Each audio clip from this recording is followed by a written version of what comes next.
بسم الله الرحمن الرحيم. Allah tabarak wa ta'ala va nous dire في سورة Luqman au verset 6. Allah dit Jalla wa ala ومن الناس من يشتري لهو الحديث ليضل عن سبيل الله بغير علم ويتخذها هزوا أولئك لهم عذاب مهين. Allahu Akbar. C'est une parole très forte, mes frères, en Allah tabarak wa ta'ala. C'est une parole très forte, c'est un verset du Coran. Allah dit Jalla wa ala يشتري لهو الحديث ليضل عن سبيل الله بغير علم ويتخذها هزوا. Allah il a fait descendre ce verset là pour que chacun y comprenne qu'est-ce qui m'arrive dans ma vie, pourquoi je n'arrive pas à m'attacher au Coran. Mais malheureusement on ne lit pas ce verset, on ne médite pas là-dessus constamment. Ibn Kathir rahimahullah, c'est écrit noir sur blanc. Fit tafsir Ibn Kathir. C'est écrit noir sur blanc. Celui qui veut qu'il fasse des recherches, qu'il parte le vérifier. Ibn Kathir rahimahullah, il va citer ici le tafsir de Abdallah ibn Mas'ud radiyallahu ta'ala anhu. Il a juré pour faire ce tafsir, pour que les compagnons ne doutent pas, pour que tous les musulmans ne doutent pas. Abdallah ibn Mas'ud radiyallahu ta'ala anhu, il dit je jure par Allah, il dit je jure par Allah que ce verset là est descendu à cause de la musique et des chants. أعوذ بالله من الشيطان الرجيم بسم الله الرحمن الرحيم. Lorsqu'on va constater que cette Ummah de Nabi sallallahu alayhi wa sallam est en train de s'enfoncer dans l'égarement, lorsqu'on va constater que le haram il va se généraliser au sein de la Ummah de Nabi sallallahu alayhi wa sallam, lorsqu'on va constater que les hommes vont s'éloigner constamment du bien et de toutes les valeurs qui ont été promises par Allah tabarak wa ta'ala, à partir de ce moment-là, il va falloir comprendre que le shaitan, la'anatullahu ta'ala alayhi, il nous a tous éloignés du Coran en réalité. Lorsque le musulman s'éloigne du Coran, il devient l'esclave du shaitan, la'anatullahu ta'ala alayhi. Voilà pourquoi il y a cette belle histoire-là, comme l'a relaté ici al-Imam al-Tirmidhi rahimahullah, fi Sunan al-Tirmidhi rahimahullah. Cheikh al-Albani rahimahullah l'a déclaré sahih dans ses salat al-hadith al-sahiha. Et c'est un hadith hasan, mes frères, en Allah tabarak wa ta'ala. Et c'est une très belle histoire qui concerne un des compagnons du prophète sallallahu alayhi wa sallam qu'on appelle Usman ibn Ali al-As. Et ce compagnon-là, il avait un problème dans sa vie de tous les jours. Et son problème était lequel? Lorsqu'il mémorisait le Coran, il l'oubliait constamment. Quand il apprend un verset, il sent qu'il retient 1-2 jours et après le verset l'échappe. Quand il apprend une sourate, il sent qu'il retient quelque temps et après ça part. Quand il apprend 2-3 sourates, il constate que dans sa vie et dans sa relation avec le Coran, il a constaté qu'à chaque fois que lui, il mémorise les versets d'Allah, tabarak wa ta'ala, peu de temps après, il oublie très vite. Alors, il a été voir qui? Le prophète sallallahu alayhi wa sallam. Il va exposer ici sa situation à Nabi sallallahu alayhi wa sallam. Cheikh al-Albani rahimahullah a déclaré ce hadith là Hassan, et il dit dans cette histoire il y a un grand enseignement. Wallah il a razim. Et chacun en méditant sur cette histoire va comprendre pourquoi j'ai du mal à mémoriser le Coran, pourquoi mon cœur a du mal à mémoriser le Coran, pourquoi quand j'apprends telle ou telle sourate, je constate que j'oublie très rapidement, pourquoi mon fils n'arrive pas à avoir une bonne mémoire, pourquoi mon fils en un mot n'arrive pas à mémoriser le Coran. Nabi sallallahu alayhi wa sallam, il va nous éclaircir sur le sujet. Ce noble compagnon de Nabi alayhi salatu wa sallam, il part voir un Nabi sallallahu alayhi wa sallam. Et il dit à Nabi alayhi salatu wa sallam, voici mon problème. Quand j'apprends telle ou telle sourate, je l'oublie. Quand j'apprends telle ou telle sourate, je l'oublie. Alors de façon immédiate, le prophète sallallahu alayhi wa sallam, Il dit cela provient du shaitan, la'anatullahu ta'ala alayh. Voilà ce qu'il dit. Il dit quoi, An-Nabi alayhi salatu wassalam? Si tu sens que tu as une très mauvaise mémoire concernant le Coran, ça veut dire quoi? Tu n'arrives même pas à mémoriser. Tu apprends, paf, tu oublies. Tu apprends, paf, tu oublies. Le prophète sallallahu alayhi wa sallam, il dit cela provient du shaitan, la'anatullahu ta'ala alayh. Il dit An-Nabi sallallahu alayhi wa sallam, il a pris sa main et il a tapé sur sa poitrine. Et le prophète sallallahu alayhi wa sallam, il a pris donc la main et il a tapé sur la poitrine de ce compagnon. Et Nabi dit sallallahu alayhi wa sallam, il dit oh le shaitan, la'anatullahu ta'ala alayh, oh toi le shaitan qui se trouve dans cette poitrine de Ousmane qui fait qu'il n'arrive pas à mémoriser le Coran, sort. Il dit le prophète alayhi salatu wassalam, il a tapé sur sa poitrine une fois et il a dit oh shaitan sort, et il a tapé deux fois et il a dit encore oh shaitan sort, et il a tapé trois fois et il a dit ensuite oh shaitan sort. Quel est l'enseignement que Nabi sallallahu alayhi wa sallam nous donne à travers cette belle histoire-là? L'enseignement que le prophète sallallahu alayhi wa sallam nous donne, l'enseignement que Nabi sallallahu alayhi wa sallam est en train de donner à chacun d'entre nous, il est en train de nous dire qu'en réalité, à chaque fois qu'on va sentir qu'on est en train de s'éloigner du Coran, à chaque fois qu'on va sentir qu'on a des difficultés pour s'attacher au Coran, à chaque fois qu'on va sentir qu'on n'arrive pas à être constant dans l'apprentissage du Coran, chaque fois qu'on va sentir qu'on n'arrive pas à attacher notre cœur au Coran, chaque fois qu'on va sentir un quelconque sentiment, une quelconque situation qui va nous éloigner du livre d'Allah, ou bien qui fera qu'on n'aura plus la force, ou bien on a la paresse d'être constant dans la lecture du Coran, An-Nabi sallallahu alayhi wa sallam, il nous enseigne à travers ce hadith clair là, qu'en réalité, cela provient du shaitan, la'anatullahu ta'ala alayh. Ça veut dire quoi? Tu peux mémoriser le Coran. Si tu ne révises pas de temps en temps, tu peux oublier. Mais si tu constates que tu as du mal même à mémoriser et tu lis 1, 2, 3, 10 versets, 15 versets, tu as la paresse ou tu as sommeil ou tu n'as plus envie de continuer. Quand tu sens ce genre de sentiment-là ou ce genre de comportement en toi, le prophète sallallahu alayhi wa sallam, il dit sache en réalité, le shaitan, la'anatullahu ta'ala alayh, il a eu une emprise sur ton cœur et il a pris le dessus sur toi. Cela provient de qui? Du shaitan, la'anatullahu ta'ala alayh. Et frère en Allah tabarak wa ta'ala, pourquoi je raconte cette histoire-là aujourd'hui? Wallahi al-azim, il y a un phénomène qui a touché la Ummah de Nabi alayhi salatu wa salam. Une grande ruse du shaitan, la'anatullahu ta'ala alayh. Et cette ruse-là nous a détournés du Coran.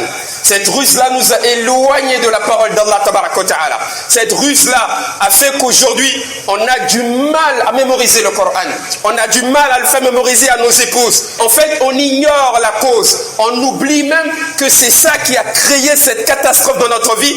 Et c'est cette ruse-là du shaitan, la'anatullahu ta'ala alayh, qui nous a éloignés de cela. Mes frères en Allah tabarak wa ta'ala, Allah tabarak wa ta'ala va nous dire, fi surat al-Luqman, au verset 6, Allah dit Jalla wa ala, wa minan nasi man yashtari lahwa al-hadith liyudilla an sabilillahi bighayri ilm wa yattakhidhaha huzwa ulaika lahum adhabun muhin. Allahu akbar.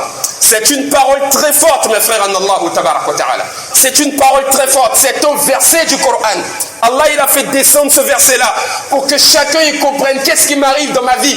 Pourquoi je n'arrive pas à m'attacher au Coran. Mais malheureusement, on ne lit pas ce verset. On ne médite pas là-dessus constamment.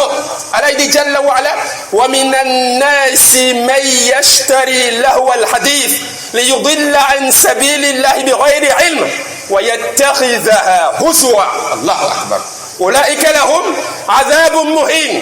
Quand ce verset il est descendu, Suratul Luqman, quand ce verset-là il est descendu, l'un des plus grands compagnons du prophète sallallahu alayhi wa sallam, qu'on appelle Abdallah ibn Mas'ud, radiyallahu ta'ala an, ce grand compagnon de Nabi sallallahu alayhi wa sallam, celui-là qui avait le mieux compris le Coran parmi tous les sahaba de Nabi sallallahu alayhi wa sallam, celui-là dont le prophète il l'a dit, celui qui veut écouter le Coran comme moi je l'ai entendu de la bouche de Jibril alayhi salam, un Nabi dit sallallahu alayhi wa sallam, qu'il écoute le Coran de la bouche de celui-là qu'on appelle Abdallah ibn Mas'ud, radiyallahu ta'ala an, ce grand compagnon du prophète sallallahu alayhi wa sallam, celui-là qui avait le mieux compris le Coran à l'époque de Nabi sallallahu alayhi wa sallam, le professeur du Coran après le décès de Nabi alayhi salam, celui-là qui réunissait les compagnons Abu Bakr as-Siddiq, Omar ibn al-Khattab et tous ceux-là qui leur enseignaient le Coran, Abdallah ibn Mas'ud radiyallahu ta'ala an.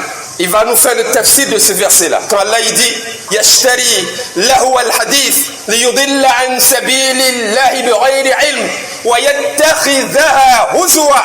Allahu akbar.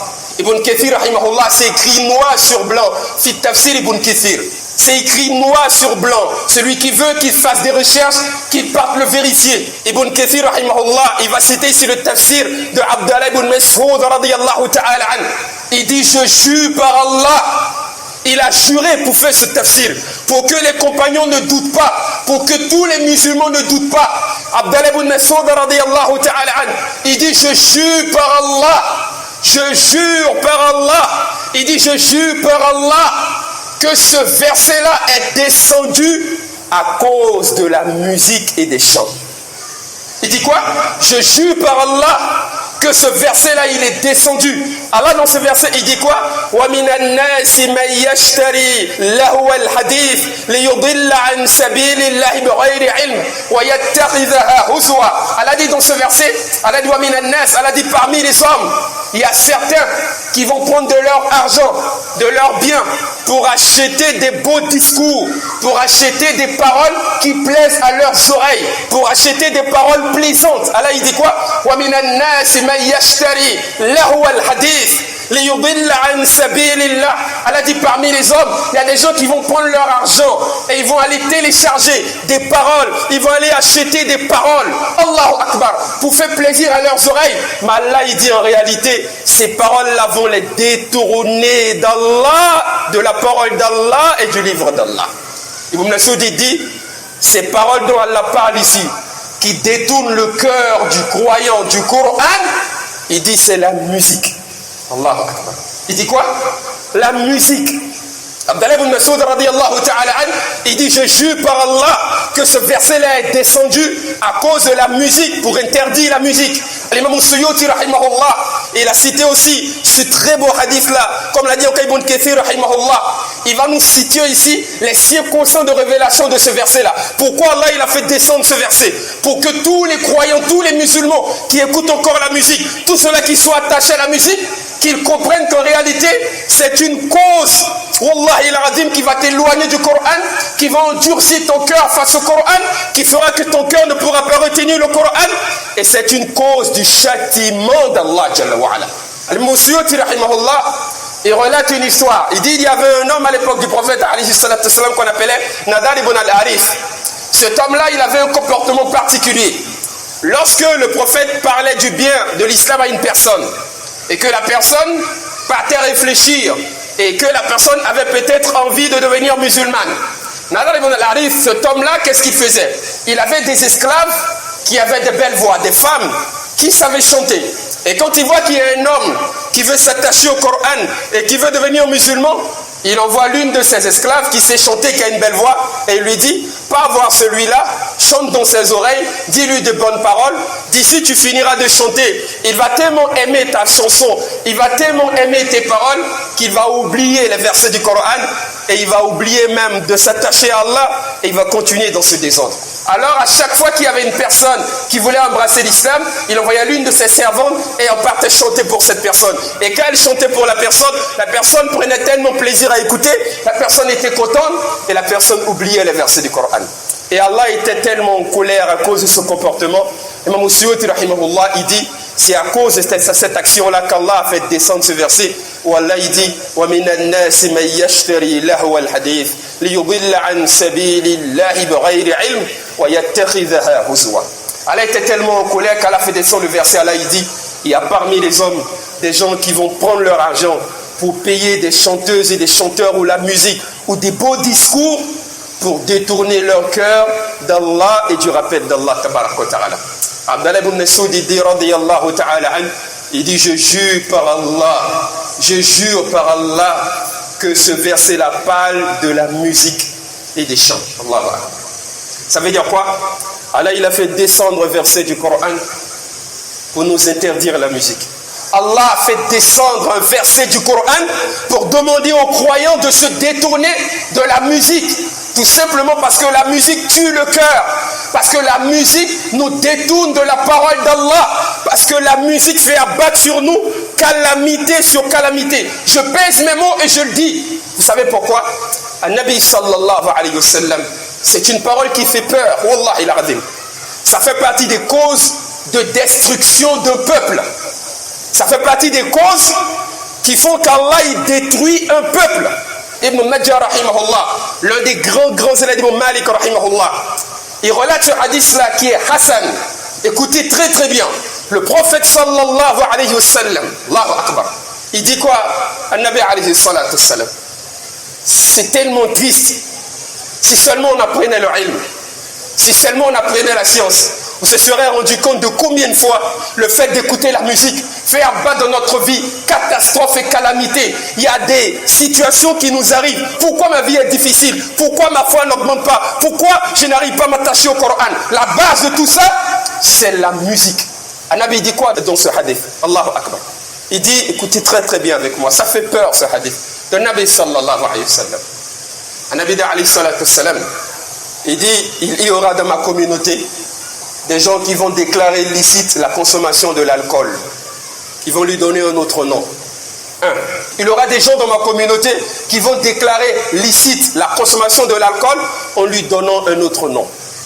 Le prophète il dit sallallahu alayhi wa sallam, il dit, et il y aura dans ma communauté des personnes qui vont déclarer halal le fait d'écouter la musique et le fait d'écouter des chants ou des chanteuses. Parole de Nabi alayhi salatu salam.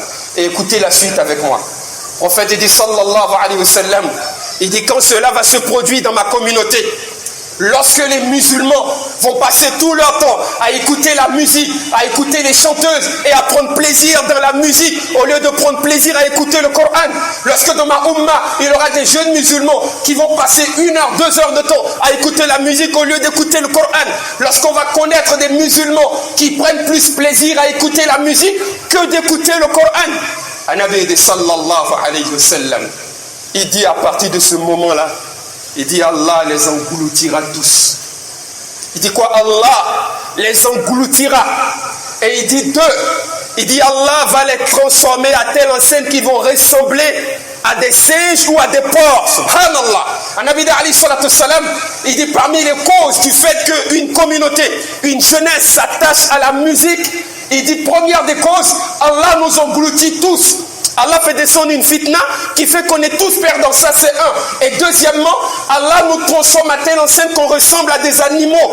On se comporte comme des animaux. Nabi dit, Allah va nous transformer à telle enseigne qu'on va ressembler à du porc ou à des singes. Allahu Akbar. Et An-Nabi alayhi salatu salam, il y a la même version de ce hadith qui est rapporté par Imran ibn Husayn radiyallahu ta'ala anhu. Et qui est rapporté aussi par Imam Tirmidhi rahimahullah, qui est aussi un hadith Hassan, où le prophète dit sallallahu alayhi wa sallam, il dit ma communauté va connaître des catastrophes, des engloutissements, Allahu Akbar, jusqu'à ce que Allah fera descendre des pierres sur eux, Allahu Akbar. C'est le prophète qui le dit sallallahu alayhi wa sallam, il dit ma communauté va connaître quoi? Des engloutissements, jusqu'à ce qu'Allah fasse descendre sur eux des pierres qui vont pleuvoir comme la pluie qui tombe. Quand Nabi a dit cela sallallahu alayhi wa sallam, les compagnons ont eu peur et ils ont posé la question à Nabi alayhi salatu salam. Le hadith nous vient d'Imran ibn Husayn radiyallahu ta'ala an, c'est un hadith Hassan. Ils ont dit mais ya Nabi alayhi salatu salam, quand est-ce que cette calamité va toucher ta umma? Quand est-ce que ça va arriver? Nabi dit sallallahu alayhi wa sallam, il dit lorsque il y aura dans ma communauté des musulmans en masse qui vont s'adonner à la musique, aux chants et aux chanteuses. Il dit à ce moment-là, ce sera inévitable. Allahu Akbar. Ce sera quoi? Inévitable. Mes frères, en Allah tabarak wa ta'ala, Wallahi l'azim, la musique elle est haram en islam. La musique elle est haram. Non seulement elle est interdite, mais elle nous détourne du Coran. Que chacun ceux-là qui sont attachés à la musique, qui fassent un bilan. La télévision est allumée 24 heures sur 24. On ne peut pas faire 2 heures de temps devant la télévision sans qu'il n'y ait la musique. Allahu Akbar. Même pas 2 heures, 15 minutes. Même pour faire un spot publicitaire, c'est la musique. Les alliés du shaitan, la'anatullahu ta'ala alayhi, vous pensez que c'est pour rien qu'ils mettent la musique en dessous de tout? Non, c'est pas pour rien. Parce que l'endroit où la musique est beaucoup entendue, les anges y quittent cet endroit. Naam. Naam. L'endroit où la musique est beaucoup écoutée, cet endroit-là devient un refuge pour les shayatines. Faites un sondage. On entend combien de fois la musique dans nos maisons et on entend combien de fois le Coran dans nos maisons. Faites un calcul. Calculez si vous voulez. Du matin jusqu'au soir, c'est que la musique.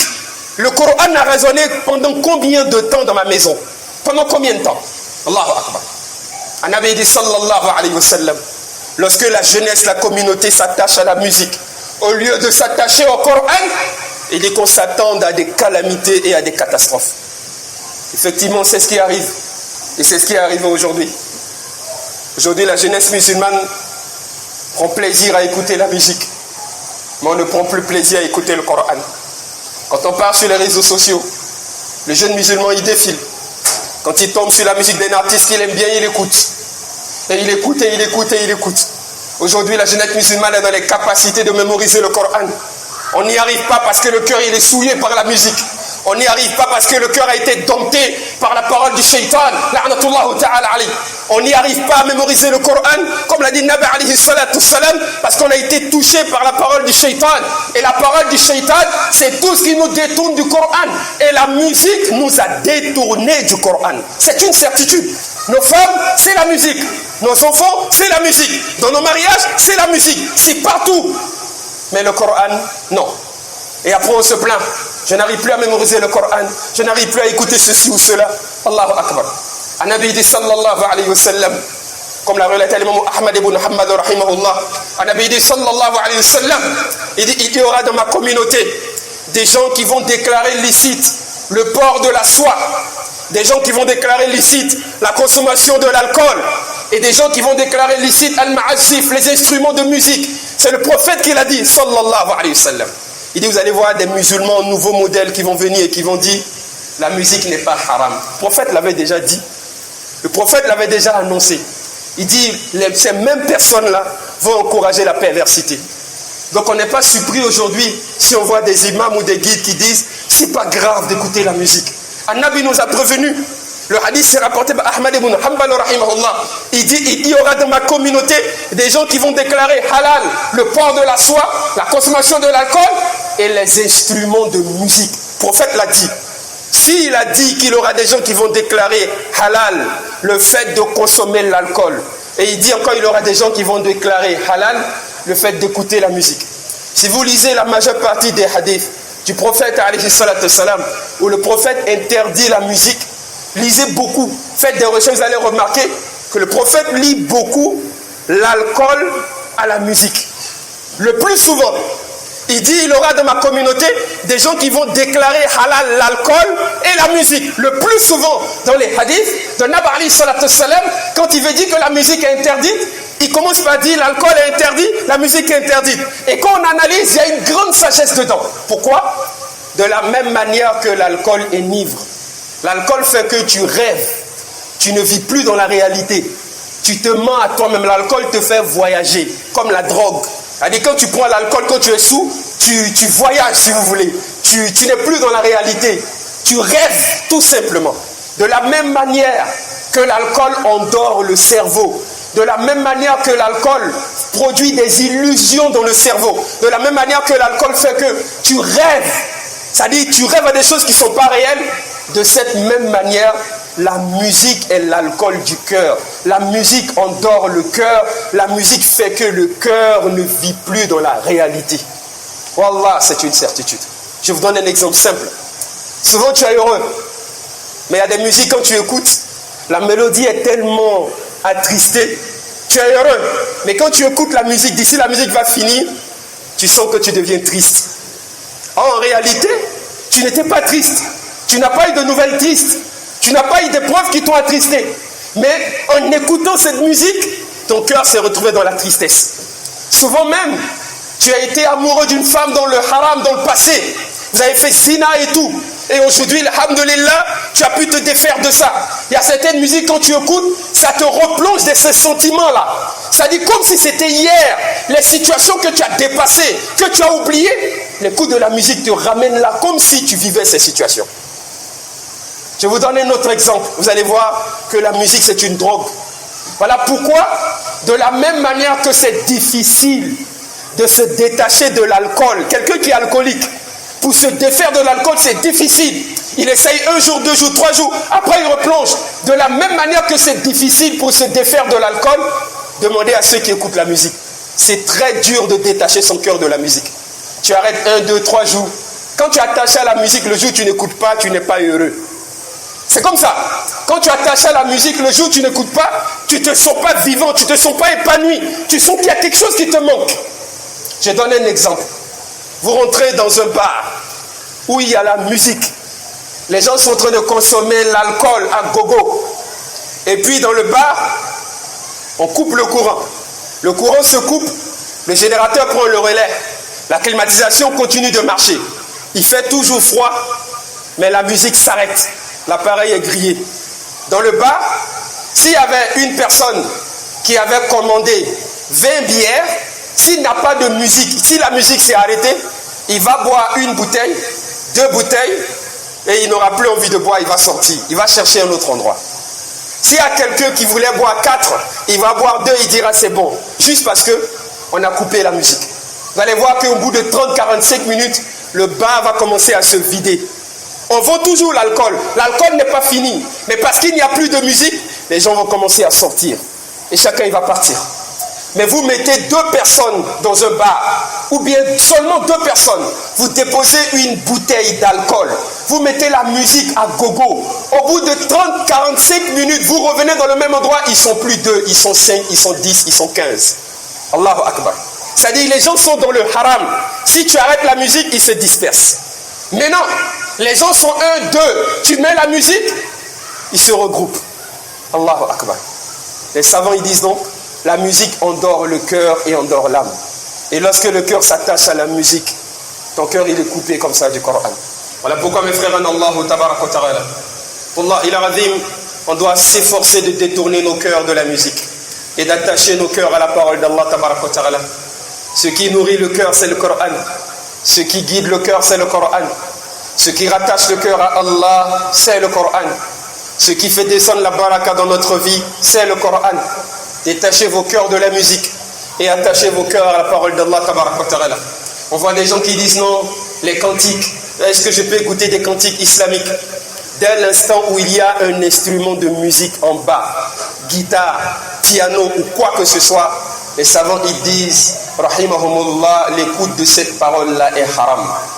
Même si la personne est en train de parler d'Allah, on met la musique, piano, ça dit quelque chose qui est un instrument de musique en bas, tu ne peux plus l'écouter.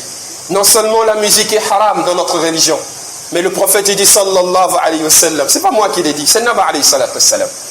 Il dit, n'achetez pas les esclaves chanteuses. À son époque, il y avait des esclaves qui savaient chanter. Il dit, n'achetez pas les esclaves qui chantent. Et si vous possédez une esclave qui chante déjà, le prophète il dit sallallahu alayhi wa sallam, ne la vendez pas. Libérez-la mais ne la vendez pas. Parce que si vous la vendez, Nabi alayhi salatu wa sallam, l'argent que vous obtenez est aussi haram. Allahu Akbar. Acheter un esclave qui chante est haram. Vendre un esclave qui chante est haram. Pourquoi? Parce que l'argent que je vais obtenir est haram. Voilà pourquoi en islam c'est haram de faire carrière dans la musique. Déjà chanter c'est haram, des instruments de musique c'est haram. Faire carrière c'est haram parce que l'argent qui en découle est haram. Mais malheureusement, on prend plaisir à cela. Ce n'est plus grave aujourd'hui dans la Ummah de Nabi alayhi salatu wassalam. Tout le monde admire les chanteuses. C'est devenu le passe-temps de tout le monde. C'est le passe-temps de tout le monde. Tout le monde adore cela. Et tout le monde a été détourné de la parole d'Allah tabarak wa ta'ala. Un cœur qui tombe amoureux de la musique ne pourra pas être amoureux du Coran. C'est pas possible. Un cœur qui mémorise les chants de musique ne pourra pas mémoriser le Coran. Parce que la parole d'Allah et la parole du shaitan, la'anatullahu ta'ala alayhi, ne se réunissent pas dans un même cœur. Tu veux t'attacher au Coran, détourne ton cœur de la musique et de tout ce qui peut te détourner du Coran. Mais si tu attaches ton cœur à la musique, tu auras calamité sur calamité dans ta vie. Je ne connais aucun savant, aucun. Si vous en connaissez, sortez cette parole. Moi, je ne connais aucun savant qui dit qu'un musulman qui est attaché à la musique, Allah fait descendre la baraka dans sa vie. Moi, j'en connais pas. Un musulman ou une maison de musulmans où il n'y a que la musique, je ne connais aucun savant qui dit, aucun savant digne de ce nom, qui craint Allah, qui dit, si on entend beaucoup la musique chez toi, Allah met la baraka là-bas. Moi, j'en connais pas. Je connais aucun savant qui dit, si tu écoutes beaucoup la musique, Allah fait descendre la baraka sur toi. Mais tous les savants sont unanimes pour dire, si tu lis beaucoup le Coran à la maison, Allah il fait descendre la baraka. Tous les savants disent à unanimité, si tu récites beaucoup le Coran, que tu écoutes beaucoup le Coran, Allah il fait descendre la baraka. Entre écouter une parole qui nous rapproche d'Allah et écouter une parole qui détourne nos cœurs du Coran. Qu'est-ce qu'on choisit, mes frères, en Allah? Qu'est-ce qu'on choisit, mes frères, en Allah tabarak wa ta'ala? Voilà pourquoi chacun d'entre nous doit faire son effort. J'évoque le sujet parce que ça détruit notre communauté. Ça nous a suffisamment détruits aujourd'hui. Ce n'est pas que les gens ne veulent pas apprendre, mais ils ne peuvent plus parce que leurs cœurs sont corrompus par la musique. On a même des jeunes musulmans, ils n'étudient qu'avec la musique. Ils mettent des écouteurs dans leurs oreilles. C'est en écoutant la musique qu'il est inspiré. Allahu Akbar. Allahu Akbar. Éloignez-vous de ce genre de situation-là. Ce n'est pas digne de nous. Ce n'est pas digne de la Ummah de Nabi alayhi salatu wassalam. Et la musique va nous détourner de la parole d'Allah. Et tout ce qui nous détourne de la parole d'Allah est maudit par Allah. Point. Tout ce qui va te détourner du Coran, sache que cette chose-là ne t'apportera que la malédiction dans ta vie. Tout ce qui va te détourner du Coran, sache que ça n'apporte que la malédiction dans ta vie. Tout ce qui va faire que tu ne pourras plus écouter beaucoup le Coran, sache que c'est en train de te priver de baraka. Et aujourd'hui, la musique joue bien ce rôle dans nos vies. La musique joue bien ce rôle. La musique joue bien ce rôle. On parle comme les musiciens. On parle comme eux. On parle comme eux. On s'habille comme eux. C'est eux qui nous imposent la mode. Si une artiste chanteuse fait une tresse, c'est ça qui est à la mode. Toutes nos femmes se tressent comme ça. S'il y a un artiste qui porte un vêtement, c'est ce qui est à la mode. Tous les jeunes musulmans portent cela. S'il achète une chaussure, ou bien il porte sa chemise, il boutonne un côté, il ne boutonne pas un autre côté, ça devient une mode. Tout le monde le suit. Aujourd'hui, ce sont les chanteurs et les artistes qui sont devenus nos modèles. Allahu Akbar. Tellement nos cœurs se sont attachés à la musique. Je finirai par parler de ce phénomène. Certes, on entend cela dans les bruits et couloirs aujourd'hui, mais quand on analyse dans le fond, ça a commencé à entrer dans nos familles, dans notre communauté, par la voix de la musique. Ce phénomène de woubi, si vous voulez, ça a commencé à entrer dans nos cultures par la voix de la musique. Une famille musulmane digne de ce nom n'accepte pas que son fils se comporte comme une femme ou que sa fille se comporte comme un homme. Souvent, on n'accepte pas que nos enfants le fassent. Comment ça a commencé à infiltrer notre communauté? Ça a commencé à infiltrer nos mariages. Quand nos femmes se marient et nos filles se marient, elles invitent des hommes qui chantent. Et on dit que ce sont des hommes qui ont de belles voix. Et ces hommes-là viennent avec leurs belles voix. Et ils commencent à chanter. Ils déhanchent comme des femmes. Et nos femmes dansent. Et ces hommes sont parmi nos femmes. Et ils dansent. Ces hommes se comportent comme des femmes. Ils gesticulent comme des femmes. Et nos femmes disent, c'est eux qui ont de belles voix. Ils sont moins chers. Ça a commencé à infiltrer notre communauté. Des cérémonies, c'est eux qui viennent. C'est eux qui chantent. Et au fur et à mesure, on a commencé à les accepter. On a trouvé qu'il n'y avait rien de mal. Ça a infiltré notre communauté. On a accepté cela parce que pour nous, ce n'est pas grave. Tous ceux qui disent aujourd'hui, ah bah les woubi, ah bah ceci ou cela. Quand toi-même tu te mariais, ce n'est pas l'un d'eux, de ceux-là que tu as invités pour chanter dans ton mariage. Pourquoi tu te tournes aujourd'hui si ça prend de l'ampleur? Ton cœur l'a accepté. Le jour le plus heureux dans ta vie, tu l'as accepté. Et aujourd'hui, tu dis que tu combats ce phénomène? Non. Wallah, je le dis, Allah n'est pas injuste. Allah, il n'est pas injuste. Si ça se répand aujourd'hui, c'est ce que nous avons semé, c'est ce qu'on récolte. Si ça se répand là, on l'a sémé et on le récolte. Point. On a vu des choses, on s'est tu, on n'a pas parlé. Non, on a dit non, les Wahhabiyya, ils exagèrent. On a vu des choses, on s'est tu. Ça a commencé à se répandre et se répandre. Ça a infiltré maintenant nos demeures. Quand un haram se répand dans une communauté et que tout le monde se tait, ce haram-là s'aggrave et ça produit une calamité plus grande. Et c'est ce qui est arrivé. On s'est tu, on a patienté, on n'a rien dit. Et puis aujourd'hui, on subit tous les conséquences. Voilà pourquoi le remède à tout cela, c'est d'attacher son cœur au Coran. Et pour réussir cette mission, il faut détacher son cœur de tout ce qui nous détourne d'Allah et du Coran. Et l'une des causes principales qui nous détourne du Coran, il y a la musique. Il y a la musique. D'autres diront, mais le prophète a autorisé certains types de musique. Le seul instrument qui n'est même pas véritablement un instrument de musique, qu'on appelle le tambourin, ceux qui connaissent la culture arabe, c'est ça seulement que Nabi a autorisé, et ça seulement dans les cas de réjouissance, mariage. Mais là encore dans des conditions bien définies, avec des limites à respecter. Et on appelle ça le douf, le tambourin.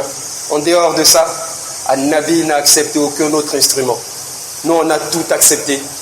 Et aujourd'hui, on s'est détourné de la parole d'Allah. Nous prions Allah, qu'Allah nous pardonne tous. Qu'Allah nous cramponne nos haqq. Qu'Allah détourne nos cœurs de tout ce qui nous détournera du Coran. Qu'Allah détourne nos cœurs de tout ce qui nous détournera du Coran. Qu'Allah détourne nos cœurs de tout ce qui nous a détournés du Coran.